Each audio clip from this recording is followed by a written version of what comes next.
안녕하세요. 취업규칙의 분리 변경에 대해 알아보고 있는데요. 이미 살펴본 것처럼 근로자의 집단적 동의를 얻지 않고 불리하게 변경된 취업규칙의 효력은 원칙적으로 무효입니다. 그렇지만 판례는 동의를 얻지 않은 모든 취업규칙의 효력을 무효로 보지는 않으며 예외적으로 동의를 얻지 않은 것을 대신할 만한 사회 통념상 합리성이 인정되는 경우라면 불이익하게 변경된 취업규칙이라고 하더라도 효력을 인정한다고 하였습니다. 이번 시간에 알아볼 것은 불이익한 변경임에도 동의를 얻지 않아 무효인 취업규칙을 후에 단체 협약에 의한 추인으로 인정할 수 있는지입니다.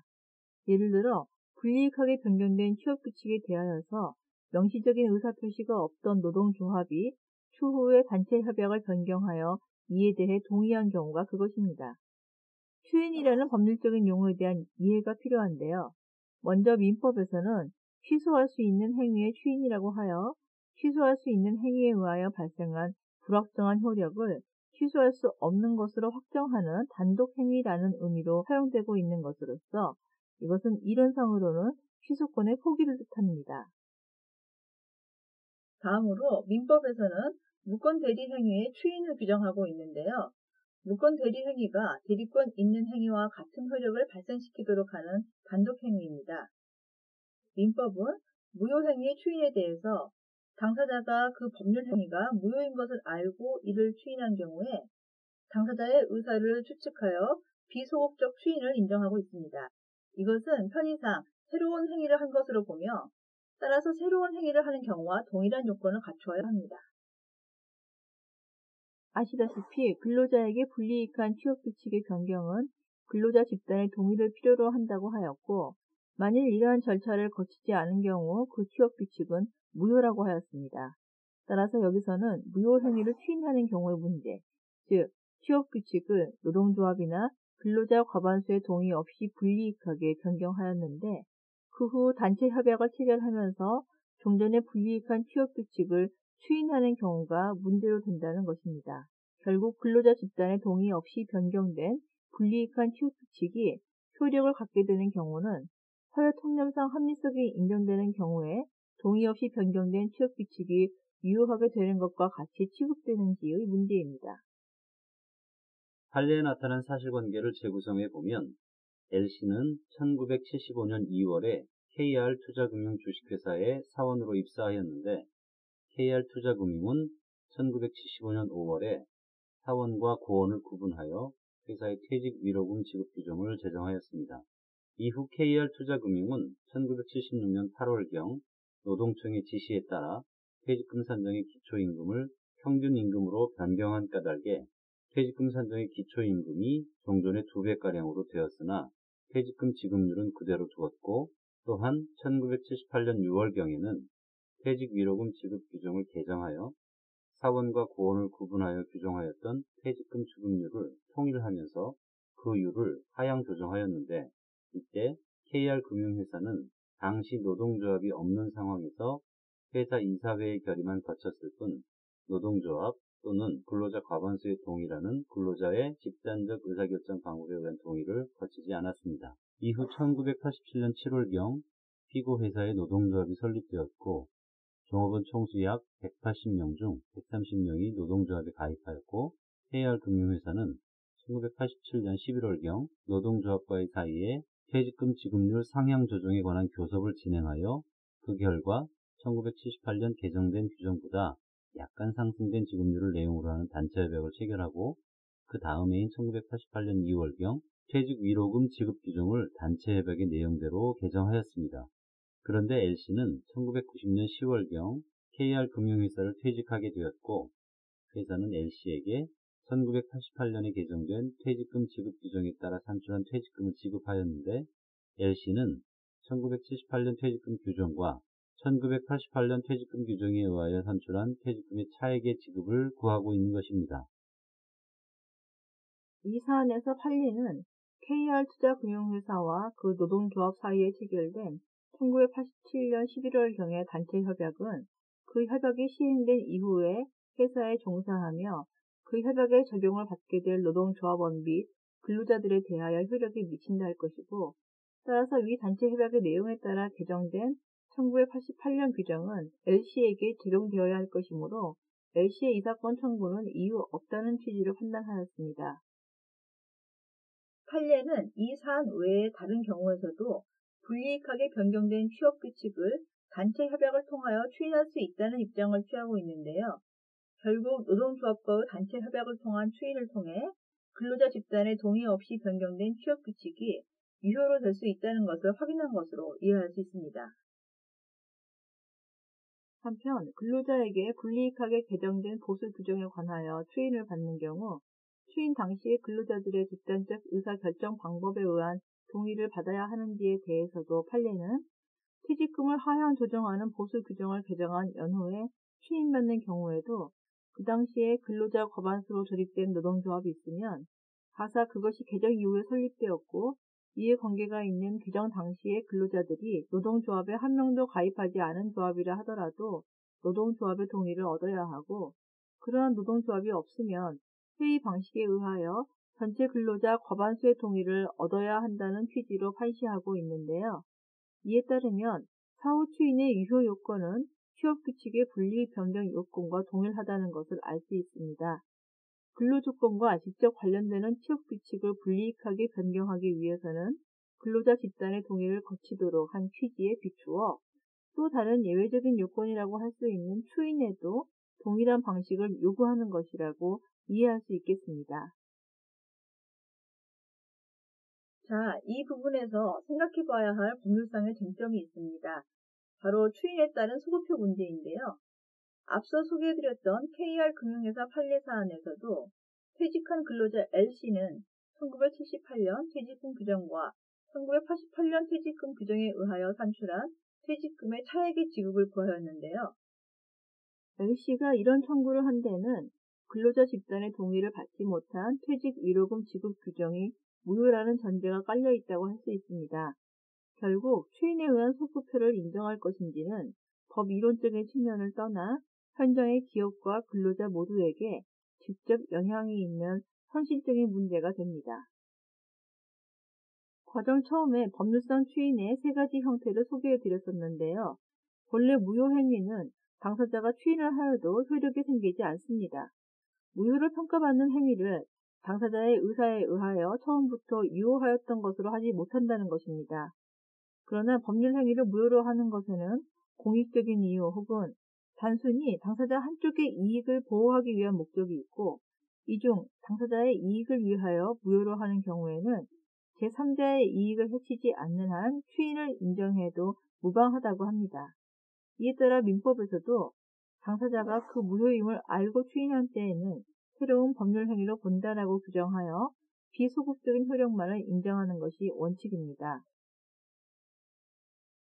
그러면 다시 판례 사안에서 노동조합은 1987년 단체 협약을 체결하고 1988년 퇴직위로금 지급 규정을 개정하였는데 민법상 무효인 행위의 추인에 관한 원칙적인 효력에 의하면 개정된 퇴직금 규정은 개정 시로부터 효력이 있는 것이고 개정 전까지는 종전의 퇴직금 규정에 적용되는 것으로 볼 수 있어서 결국 근로자 LC 청구가 받아들여져야 할 것으로 생각할 수도 있을 것입니다. 그렇지만 앞서도 확인한 것처럼 판례는 취업규칙의 변경이 근로자에게 불이익함에도 불구하고 사용자가 근로자의 집단적 의사결정 방법에 의한 동의를 얻지 아니한 채 변경을 함으로써 기득이익을 침해하게 되는 기존의 근로자에 대하여는 종전의 취업규칙이 적용되어야 하는 경우에도 노동조합이 사용자 측과의 사이에 새로운 내용의 단체 협약을 체결한 경우에는 기득이익을 침해하게 되는 기존의 근로자에 대하여 종전의 취업규칙이 적용되어야 함을 알았는지 여부에 관계없이 원칙적으로 그 협약의 적용을 받게 될 노동조합원이나 근로자들에 대하여 효력이 생기고 따라서 그 협약의 내용에 따라 개정된 취업규칙은 근로자들에 대하여 적용되어야 할 것이다 라고 판시하여 판시 내용 중에는 소급표에 관한 언급이 없지만 결국 노동조합의 단체 협약에 의한 추인의 소급표를 인정하는 전제에 서 있다고 볼 수 있습니다. 그런데 역시 퇴직금과 관련한 또 다른 판례에서는 소급표와 관련하여 명시적으로 언급하기도 하였는데요. 즉, 피고 공단 노동조합이 위 단체협약 구칙 제4조의 규정을 둔 것은 피고공단이 설립된 이후 위 단체협약 체결 시까지 사이에 노사관계에서 발생하였던 근로조건 등의 모든 사항에 관하여 노동조합이 그 효력을 소극적으로 승인하는 취지라고 보여지는 바, 위 단체협약에서 특별히 퇴직금 지급률의 변경을 위한 1982년 4월 29일자 취업규칙의 개정에 관한 사항을 배제하는 내용의 규정을 두지 않았으므로 노동조합은 이 단체협약에 의하여 퇴직금 지급률의 변경에 관하여도 소극적으로 동의한 것으로 해석해야 할 것이고, 따라서 단체협약의 시행 후에 퇴직한 직원에 대하여는 개정된 퇴직금 지급률이 적용되어야 할 것이므로 원고들이 노동조합원이 아니고 이 단체협약의 규정을 승인하지 아니하였다고 하더라도 개정된 퇴직금 지급 규정이 원고들에게 적용된다고 보아야 할 것이다 라고 판시한 것이 있습니다. 판례는 이외에도 동일한 취지로 판시한 사례가 있습니다. 네, 추인에 따른 효력으로서 소급표를 인정할 것인지에 관한 판례의 입장을 확인하였습니다.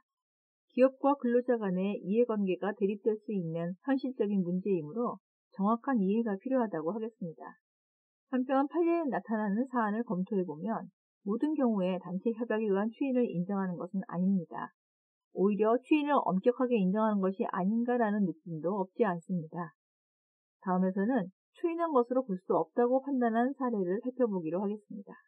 먼저 근로자 집단의 동의 없는 취업규칙의 분리 변경 후에 구성된 노동조합이 이의를 제기하지 아니하여 개정 규정이 시행되어 온 경우 사후 추인 또는 묵시적 동의로 볼 수 있는지에 관련된 사안에서 퇴직급여 규정이 위와 같이 근로자 집단의 동의 없이 불이익하게 변경된 이후에 설립된 피고공사 노동조합이 시행 중인 취업규칙이 무효인 사정을 모른 채 피고공사와 단체 협약을 체결하며 단체 협약 구칙에 협약에 명시되지 아니한 사항은 관계 법령 및 관행에 따르기로 한다는 규정을 둔 것만으로는 무효인 위 퇴직급여 규정의 개정을 추인한 것으로 볼 수 없고, 위 취업규칙의 개정 내용은 퇴직금과는 아무 관계없는 근무자세, 연월차 휴가, 휴일 등에 관한 사항일 뿐이므로 이에 대해 노동조합이 아무 의견이 없다는 의견을 통보하였다고 하여 무효인 퇴직급여 규정의 개정에 대하여 추인한 것으로 볼 수는 없다라고 본 사례가 있습니다. 나중에 설립된 노동조합이 불이익하게 변경된 퇴직급여 규정이 무효라는 사정을 알지 못하였고, 또한 단체 협약의 구체적인 내용이 퇴직금과는 관계없는 사항들이었으므로 단지 단체 협약 구칙에 협약에 명시되지 아니한 사항은 관계 법령 및 관행에 따르기로 한다는 규정을 근거로 무효인 취업규칙을 추인한 것으로 볼 수는 없다는 입장으로 이해할 수 있겠습니다.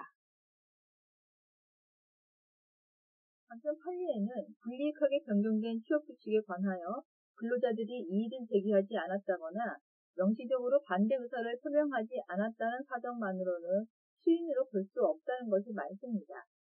즉, 피고개발원이 위 직원 보수 규정의 개정 사실을 고지하였음에도 근로자 전원이 아무런 이의 없이 매년 근로계약을 갱신 체결하면서 근무를 계속하여 왔다 하여 근로자들이 위 직원 보수 규정의 개정에 대하여 묵시적으로 동의한 것으로 볼 수는 없고, 또 피고개발원의 모든 근로자들이 위 직원 보수 규정의 개정 후에도 개정된 직원 보수 규정 하에서 그대로 근로를 계속하여 오면서 원고들을 포함한 근로자들이 퇴직할 때 개정된 퇴직금 규정에 따른 퇴직금을 이의 없이 수령하여 왔다는 소론과 같은 사정만으로는 근로자들이 무효인 위 직원 보수 규정의 개정을 추인한 것으로 볼 수는 없으므로 라고 하거나, 취업규칙이 불이익하게 변경된 후 노동조합이 이의를 제기하지 않은 사안에서도 피고공사 근로자들이나 노동조합의 추인이 있었다고 하려면 근로자들이나 노동조합이 위 각 보수 규정의 개정이 무효라는 사실을 알고 있었어야 할 것이고,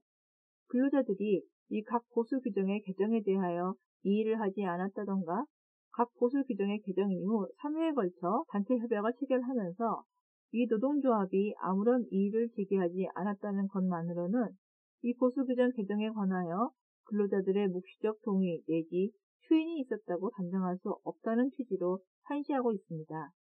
이 판례에서는 추인이 있었다고 보기 위해서는 근로자 또는 노동조합이 취업규칙이 무효라는 사실을 알고 있어야 한다는 것을 밝히고 있는데요. 민법상의 무효행위의 추인 법리를 확인한 것으로 볼 수 있는 한편 추인의 유효 요건을 구체화시키고 있다는 점에서 의미를 찾을 수 있을 것입니다. 네, 판례에서 취업규칙의 추인이라고 볼 수 없다고 한 사안들을 살펴보고 있는데요. 이런 경우는 어떨까요? 예를 들어 보수 규정의 개정 내용이 이미 일간 신문지상에 보도되었고 회사에서도 그 개정 내용을 근로자들에게 배포 열람케 하였으며 일부 근로자들은 개정 보수 규정에 따라 퇴직금을 수령하는 경우입니다.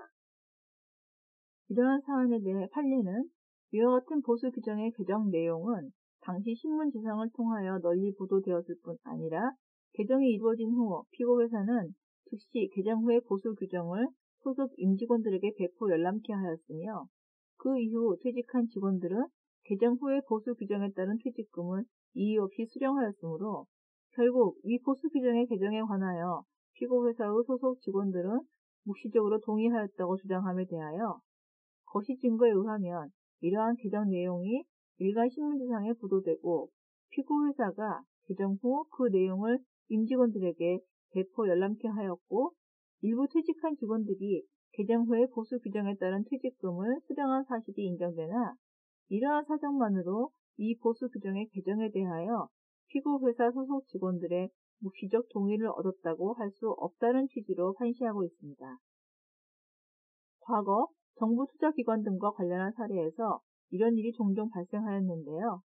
정부 방침에 따라 시간에 쫓기다 보니 근로조건과 관련되는 취업규칙 변경에 근로자 집단의 동의 등 필요한 절차를 거치지 못하는 경우가 있었습니다.